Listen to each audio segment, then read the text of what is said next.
Africa महाद्वीप में hero की कई खानों की खोज हो चुकी थी, जहां से बहुतायत में हीरे प्राप्त हुए थे।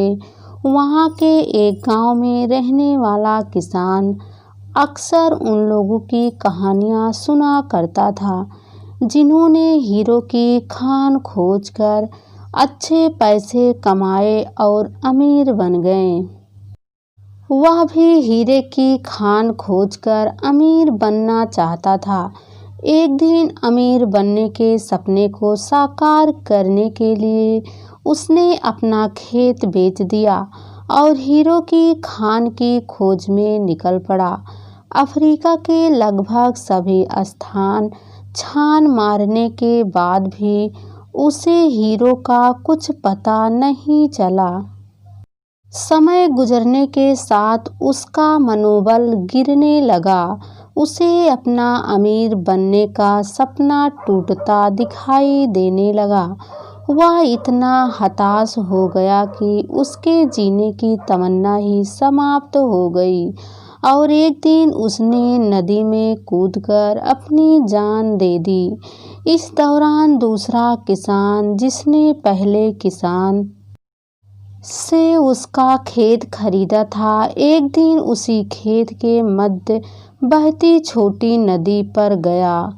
साहस उसे नदी के पानी में से इंद्रधनुषी प्रकार फूटता दिखाई पड़ा।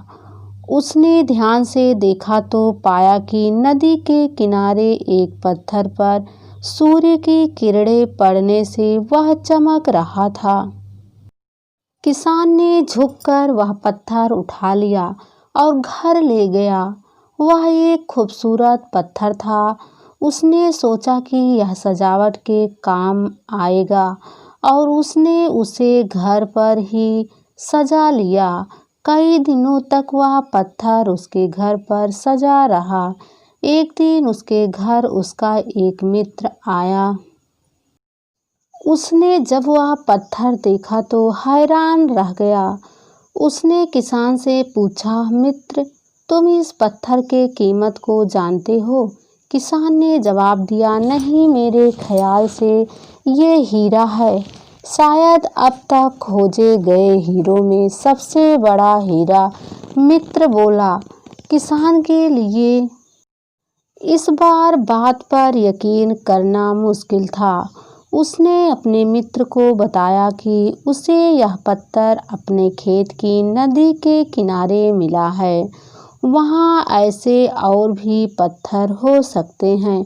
दोनों खेत पहुँचे और वहाँ से कुछ पत्थर नमूने के तौर पर चुन लिए, फिर उन्हें जांच के लिए भेज दिया।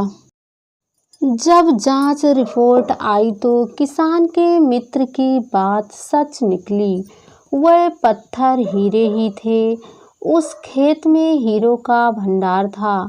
वह उस समय तक खोजी गई सबसे कीमती हीरे की खादान थी। उसका खादान का नाम किम्बरले डायमंड माइंस है। दूसरा किसान उस खादान की वजह से माला माल हो गया। पहला किसान अफ्रीका में दर दर भटका और अंत में जान दे दी, जबकि हीरे की खान उसके अपने खेत में उसके कदमों तले थी। सीख, मित्रों, इस कहानी में हीरे पहले किसान के कदमों तले ही थे, लेकिन वह उन्हें पहचान नहीं पाया और उनकी खोज में भटकता रहा। ठीक वैसे ही हम भी सफलता प्राप्ति के लिए अच्छे अवसरों की तलाश में भटकते रहते हैं। हम उन अवसरों को पहचान नहीं पाते या पहचान कर भी महत्व नहीं देते, जो हमारे आसपास ही छुपे रहते हैं। जीवन में सफल होना है तो आवश्यकता है बुद्धिमानी और परख से उन अवसरों को पहचानने की और धैर्य से अनवरत कार्य करने की। सफलता निश्चित है।